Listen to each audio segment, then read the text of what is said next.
It's great to be with you this morning. I brought a few friends with me. They're new friends for me and probably old friends for some of you. And I'd love, Gia, if you would do me a favor. I hate blocking you with this big thing, so I'm going to have you up the front. Give it up for Cody over here. It's my friend Cody. Cody is actually going to be representing this side of the audience today. So if you're sitting in these two sections, he's going to be representing you. I see a lot of people excited about that, Cody. I see a lot of people excited, yeah. Gia is going to be representing this middle section of the audience. Give it up for Gia. Yeah. Wow. Wow, Gia. It is quite obvious who the favorite is in the room so far. And then Aruna, did I get it right, Aruna? Yep. Yeah? Aruna is representing this far left side of the audience. Okay. Wow, that is so impressive. And today we're talking about a theme that is very important here at Grace City. And as Jason mentioned, my name is also Jason, by the way. I come from a great country called Australia. We're not nearly as good at sports as Kiwis are. And so I'm just going to say that right out of the gate. Let's just get it out of the way. You guys dominate us at the moment in a number of sports, and I'm very disappointed by that. But I'm wanting to find out how dominant these three people are when it comes to their knowledge of what it takes to bring up the next gen, okay? Today's topic, or today's message is called From the Ground Up, and it takes a lot of work. Even though Gia is not that tall, it takes a lot of work to get Gia from this tall to this tall, and we're gonna find out just how much work that takes, okay? I've got a few questions for these guys, and this will help kind of connect the dots for you in the audience as to what kind of investment does it look like to actually raise up the next generation from the ground up. So we're gonna play a quick game, Cody, of how many is the name of this game, how many times, and we're gonna have a few categories. The first category is lunches, okay? And so the question for you today is, how many lunches do you think, how many school lunches, let's just narrow it down to school lunches, are packed for the average child by the time they graduate from high school? So think from very young all the way to the time they graduate from high school. And Cody, I imagine, just from looking at you, there was maybe a few extra lunches that were prepared for you. You're a big man.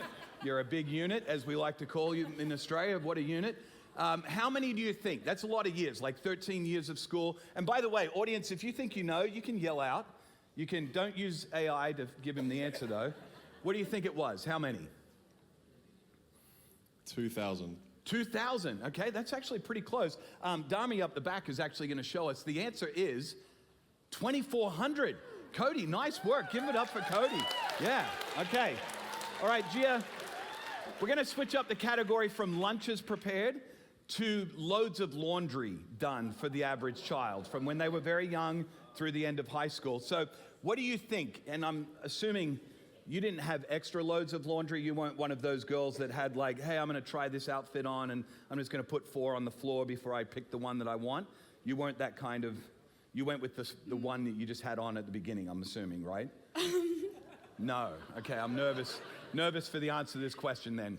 Okay, how many loads do you think it was? Anyone in the audience want to give Gia a little help? They were supportive before, Gia, but they are not now. Go ahead, what do you think? How many do you think it was? 750. 750 loads of laundry between the time you were quite young to 750. That may be per year, but let's find out. Let's find out. How many loads for the average child? The answer is 3,000. Slightly off, Gia. Just slightly off, okay? I feel for those that did all those loads of laundry for you. Yeah. Are they here this morning, by the way, the people that did all those loads of laundry? Okay, that's good, that's good. Okay, all right, Aruna, when we're talking pickups, okay? So think about like being dropped off to school, picked up from school. Did you play any musical instruments? Yeah. Yeah, what do you play? Piano. Piano, okay, so think about piano lessons, pickup, drop-offs, play any sports? Rugby. Rugby, okay, drop-offs at rugby. I mean, the list is, it's getting large, okay? So how many do you think the average child gets over those school years, pick up and drop-offs between school and activities and so on? 4,000. 4,000, you think? Okay, all right, let's find out. Dami, the answer is 5,000. So our winner is Cody, the closest in the competition. Give it up for Cody. Now there are some generations, Cody, where they think everyone should get a trophy at the end. That's not your generation. That's a different generation, I promise. But in case it was your generation, I went ahead and got you each a prize. So Cody, you have a brand new lunchbox, my friend, because you knew how many lunches it takes. And then I think this is going to come in very handy, Gina. Some laundry detergent. You were slightly off by a few thousand, but hopefully that'll help you out. And then I really asked Aruna, I asked Chris if we could get you a car for all those pickup and drop-offs. But Chris and Grace City are very cheap, and so we got you a Hot Wheels instead. There is a yellow Corvette. Congratulations. Hey, give it up for these three. Thank you, guys. You can grab a seat.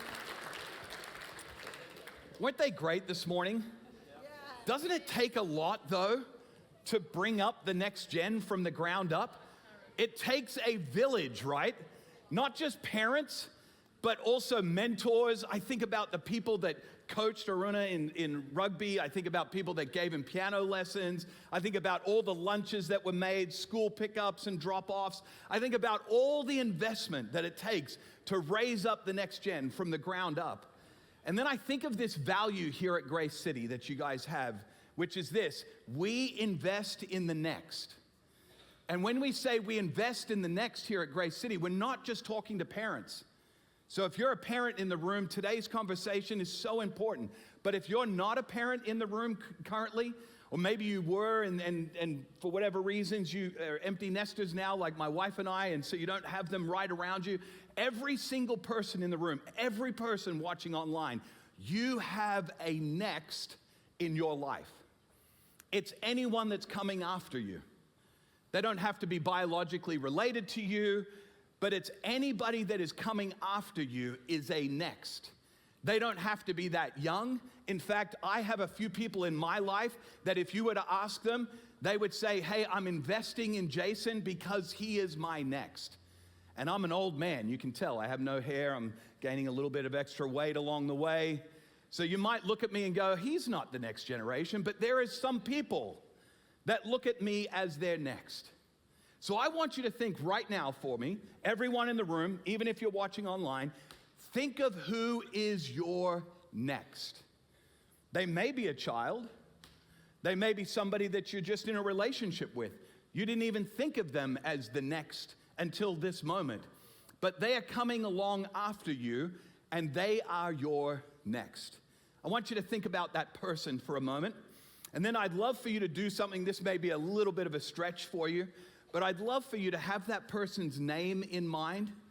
And then I'm going to give you literally 20, maybe 30 seconds at the most to turn to the person next to you. And I want you to tell that person who is your next. And if you're a young person in the room this morning, like maybe you look up here on the stage and you're like kind of in the demographic of Cody and Gia or Rana, or maybe you're even younger than that, I still think you have a next. You still have a next. In fact, the three of them, check this out, during the 9 o'clock service this morning, they were investing in the next this morning. They weren't here in the auditorium. They were in another room here at Grace City, investing in those that are younger than them. We all have a next. So turn to the person next to you and tell them that name that comes to your mind. Go ahead and do that now.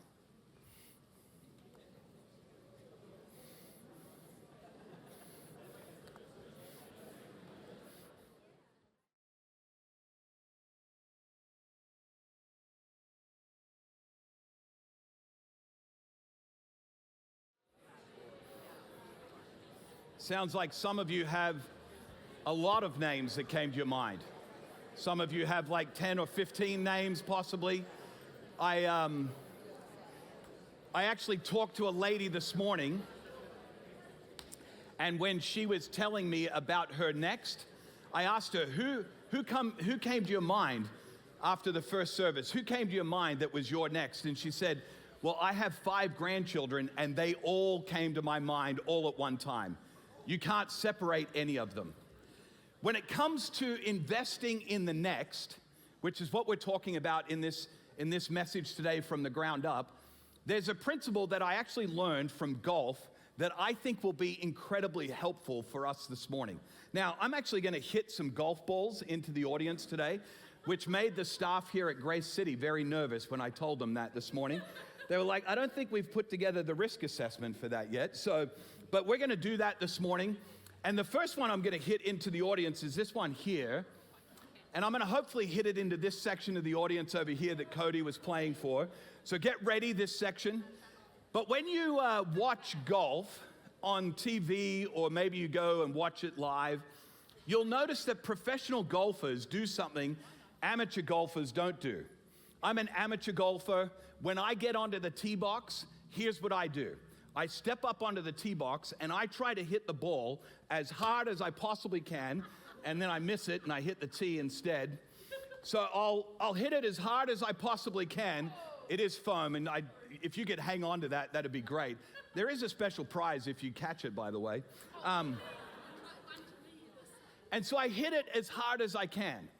But I noticed that professional golfers, when they get up onto the tee box, they don't do that. In fact, I've asked some questions of people that play professionally, and they tell me, when I get onto the tee box, what's actually in my mind is not driving the ball, but it's actually putting. They start as if they're on the green already, and they figure out where do they want to putt the ball from. That's the first thing that comes to their mind, while I, on the other hand, am trying to hit it as hard as I can. Nice catch up the back, by the way. If you could hang on to that, that's going to come in handy later on. I, on the other hand, am hitting it as hard as I can. And when I talk to them, they say to me, not only am I thinking about where I want to be putting from, they'll say to me, Jason, I'm also considering where I want to be chipping onto the green from, because wherever I'm chipping onto the green from is going to help me to get it on the green exactly where I want to be putting from, which means when I step onto the tee box, I'm actually driving the ball from where I want to be chipping from. I'm actually driving the ball from where I want to be chipping from. Here's the principle. Professional golfers, when they step onto the tee box, they begin with the end in mind. I begin by how hard can I hit the ball? I'd like to hit the cover off the ball. But professional golfers start with the end in mind. They begin with the end in mind. And this is a key principle when it comes to investing in the next. We need to begin with the end in mind. My wife and I, we have 3 children. We've raised these 3 children. We oftentimes say that we loved raising our 3 children, and we really love empty nesting. Empty nesters in the room, you all know what I'm talking about. Empty nesting is amazing. We loved raising our children. We really love empty nesting.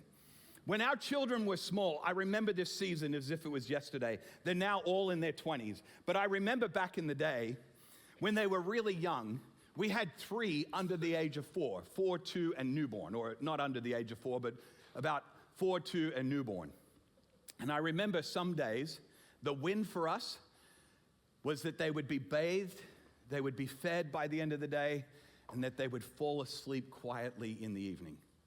And some days it was just enough that they would just fall asleep quietly in the evening. The bathing and the feeding part was optional.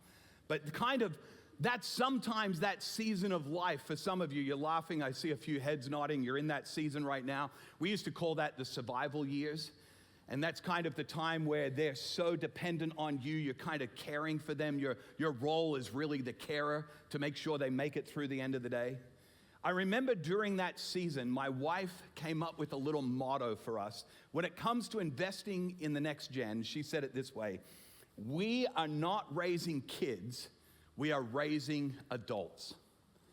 Kristen, my wife, would say it to me over and over again. Remember, Jason, we're raising adults. We're not raising kids. They moved out of that carer stage pretty quickly, and they moved into what we call the cop stage. The cop stage of parenting and investing in the next generation is kind of that, out of preschool kind of age. They're starting to go off to school, or maybe still in preschool, and you're constantly reminding them, don't touch that. Don't go there.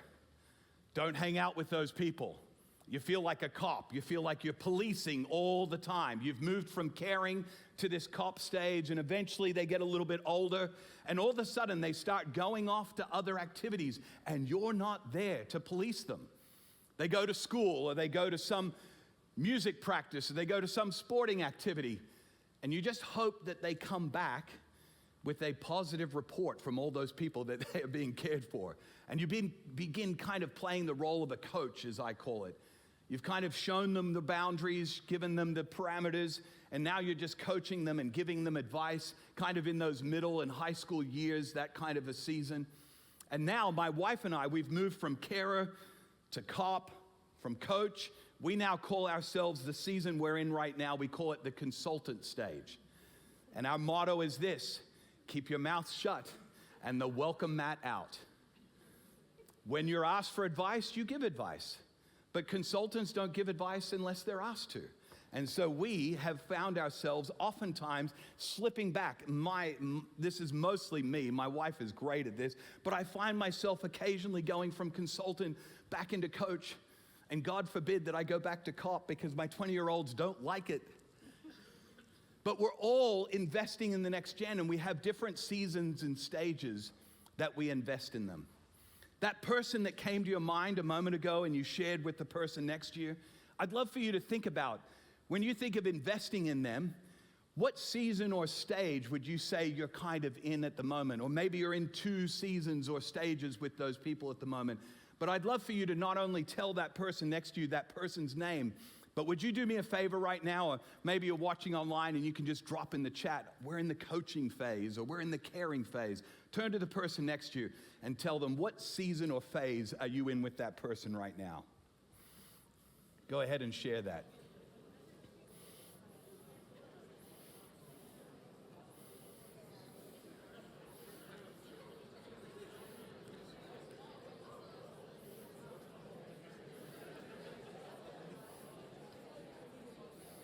All right, let's do a quick review of the room. How many people, when you think of that person, you're in the carer stage right now? Raise your hand if you're in the carer stage. Anyone? Yeah, a few hands. How many people would say you're kind of in that policing or cop stage right now with that person? A couple of people. How many people in the coaching season? More hands, okay, more hands. How many people feel like you're in the consulting season with that person that you had in mind? Okay, a few hands in the room. Here's what's true. My wife would remind me this of not only the fact that we're raising adults, we're not just raising kids, but my wife would remind me of this truth on a regular basis. She would say it this way: if we're not clear on the end goal, Jason, we'll default to whatever feels urgent instead of what's truly important. If we're not clear on the end goal, I remember the end goal was not just to get them into bed.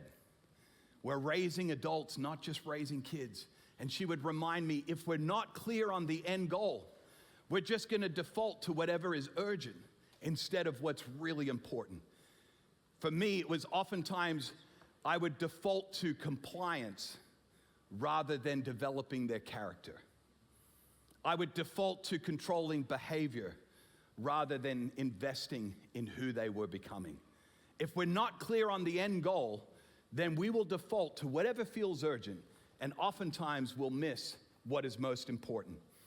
There's a proverb that I think will help us this morning when it comes to this value here at Grace City that we invest in the next. I think this is a powerful proverb. Some of you may be very familiar with the Proverbs. It's a book of the Old Testament. Some of you may not be familiar with what I'm even describing at all. Maybe you're brand new to church, and like Anthony shared just a moment ago, you've walked in here and you're not even sure what you've walked into. Good news is you've walked into a safe place. We're all on a journey of discovering what it looks like to follow Jesus. And here's what I've discovered along the way of following Jesus. Jesus was actually Jewish to begin with. And so because he was Jewish, the early Christians in the first century, when they started writing letters to each other, which have now become part of our New Testament, the second half of the Bible, these early Christians actually valued the Jewish scriptures because Jesus was Jewish. And so when they came to put the Bible together, they took the Jewish scriptures and they kind of bolted them to the New Testament, the scriptures of the early church, and we now have the Bible. And these proverbs are found in the Old Testament. Fascinating book of the Bible. Even if you're not a church person, even if you're on a journey of faith, you're not sure if Jesus really is who he said he was yet, even if you're trying to figure all of this out, I dare you to read the Proverbs. neatly packaged in 31 little chapters that kind of go along with each day of the month. It'd be fascinating, I think, for you to just take and read through the book of Proverbs in a month. I dare you, I even double dog dare you to take a chance at reading the Proverbs. It's fascinating. In the Proverbs, we read these words in chapter 22 and verse 6. This is what the Proverb says. It says, "Train up a child in the way he should go. Even when he is old, he will not depart from it." This is a famous proverb. If you've been in church for any length of time, you've probably heard this proverb before. I actually think the problem with this proverb is that many people have taken it and turned it into a promise instead of the principle that it was designed to be. There are many disappointed parents in the world who read this proverb and said, hey, this is a promise from God. If I train up my child in the way they should go, they will stay on that course and they'll never depart from it. And maybe your story is one where you did that, and unfortunately, that promise didn't come to fruition. And I just want to encourage us all this morning as we read this proverb. This is a principle, not a promise. It's not a formula where if you do A and B, your child will equal C. Or if you do this and that for this next in your life, then this is what's going to happen. This is simply a principle, not a promise. A powerful principle, though. And tucked inside of this principle are a couple of key words that I want us to focus on this morning. The first key word is the word train at the beginning of the proverb. It says, train up a child, or train them up in the way they should go. This word train in the Hebrew is actually the word quanak. Can you say that with me this morning on the count of three? You ready? 1, 2, 3. Quanak. That's not bad. You guys are pretty good at Hebrew. Now you can go home this morning and you can say, we learned Hebrew today. Quanak is actually a word that doesn't just mean train. It actually has meanings like initiate or to dedicate. So to initiate a child or to dedicate a child, one of my favorite parts of the definition of this Hebrew word quanak is to awaken a desire or a taste for something in a young child. Immediately when you think of that idea of awakening a taste or awakening a desire, you might have a food that comes to your mind that you introduce to a small child, and you know how it is. You start feeding it to them and they spit out those mushy peas because they're disgusting to them, but you keep introducing it over and over again. Where I was born and raised was in the country of Australia.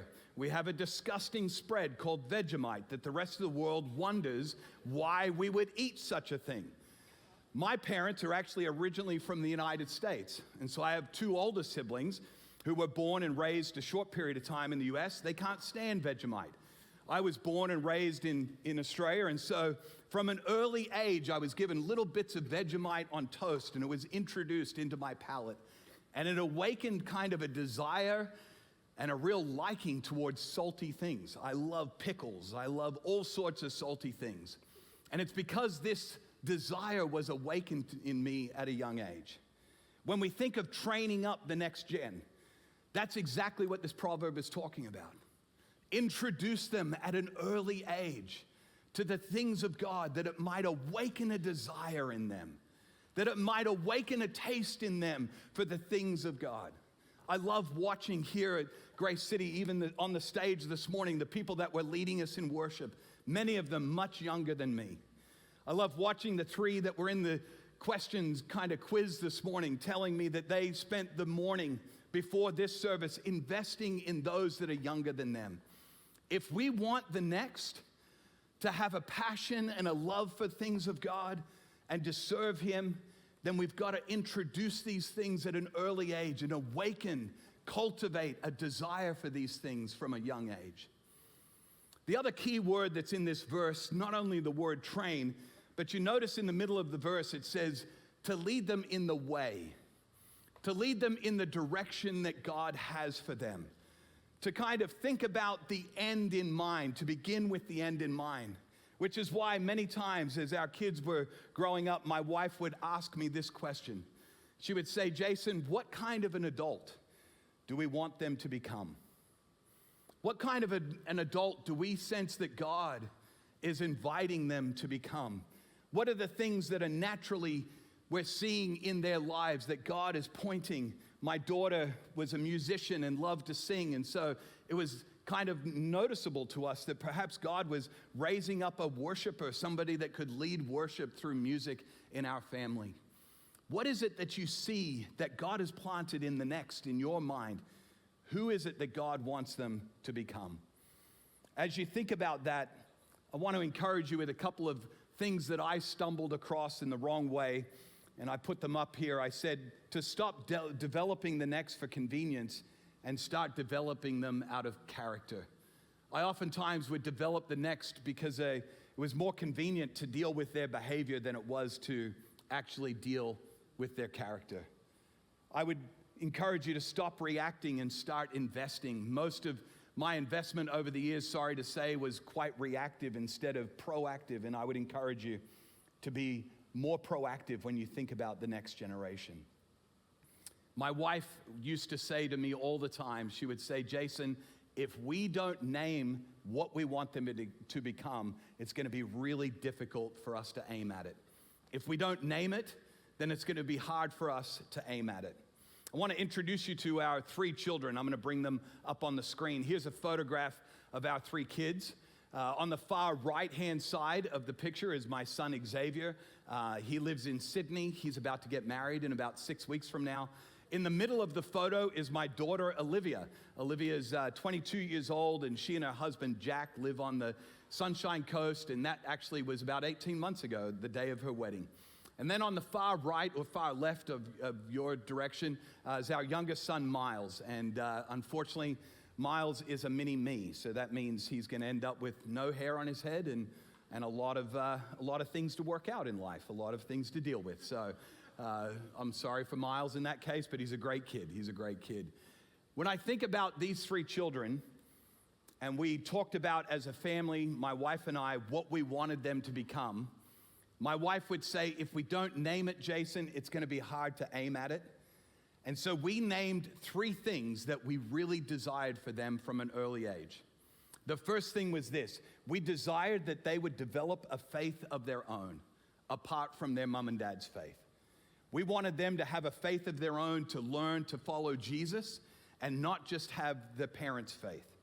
We wanted them to fall in love with a faith community that they could go and be a part of, and it didn't have to be our faith community as parents. And then the second thing we wanted, not only for them to have a faith of their own, we desired that they would long to be with us even when they didn't have to. We wanted them to come home and to hang out with us as a family, even if they didn't have to because it was Christmas or some other celebration, that they would just want to come and be at home.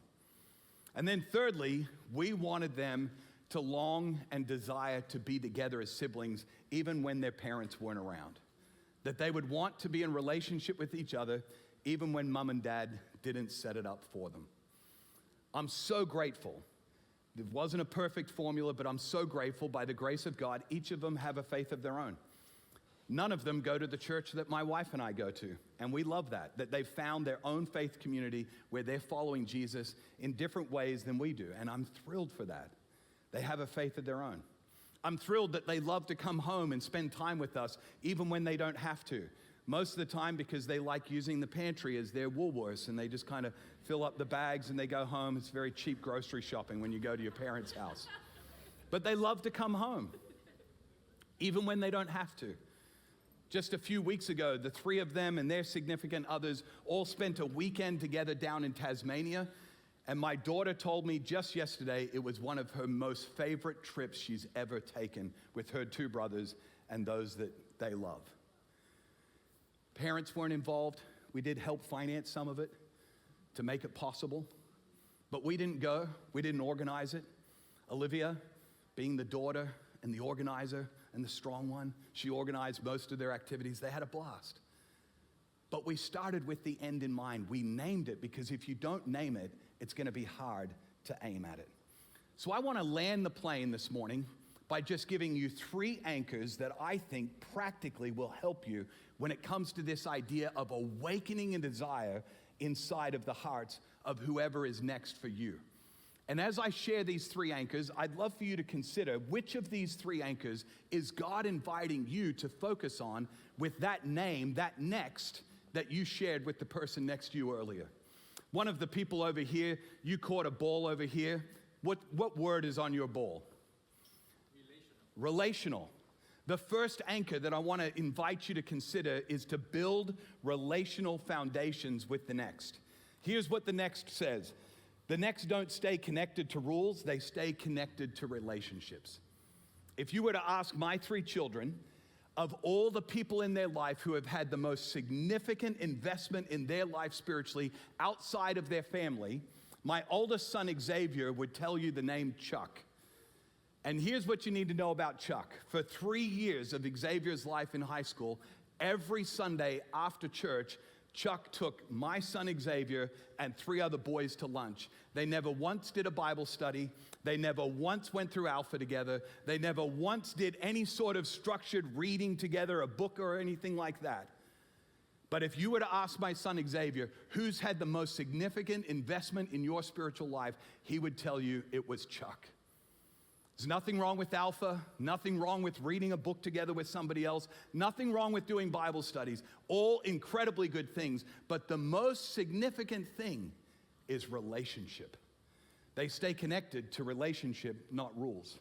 Somebody else in the audience here in the middle got the second one. What's the word on that one? Authentic. Here's what you need to know about the next generation. They want to see an authentic faith modeled by you. You don't have to be perfect. Let me take you off the hook. None of us are perfect. You don't have to be perfect, but they are watching how you follow Jesus. And they want you to model an authentic faith of what it looks like to model Jesus and to follow Jesus on a daily basis. And then finally, on this side of the audience, what was the word? Character. I mentioned this before. Invest in character, not just compliance. Discipline isn't about control. It's about coaching, coming alongside, not just because you want to control behaviors, but because you want to invest in the character of whoever is next. Bring that person's name to mind once again for me, would you? That next in your life. And I want you to imagine for a moment. Imagine if you applied one of these three anchors in your investment with that person. Can you imagine the difference that would make? Look around the room. There are hundreds of people in this room. There are people watching online. Could you imagine if every single name that was thought of this morning had somebody investing in them in what God has desired in their life with that end game in mind? Could you imagine the difference that would make in this community? Not just in this community. Could you imagine the difference that would make in this city? If every one of those next had someone investing in them, imagine the difference. Go with me. Imagine the difference that could make in this country if we all chose to invest in the next. God, thank you, thank you, thank you. Thank you that you saw fit to leave the comforts of heaven. Thank you that you didn't see it as something to use to your own advantage, but rather you showed us the way by investing in us. Jesus, thanks for leaving the convenience and the comfort of heaven and coming and living amongst us where it's so inconvenient and so uncomfortable, so that we could have a relationship with our Heavenly Father. God, I pray that you would help us to do the same. Help us to leave what's convenient. Help us to leave our comfort zone, that we might invest in the next and model for them what living a life after Jesus looks like. God, I pray for every person that's sitting in this room, every person that's watching online now or after the fact. I pray that you'd give us wisdom to know what to do with what we've just heard. And then would you give us the courage with the Holy Spirit to go and do that. I pray this in Jesus' precious name. Amen.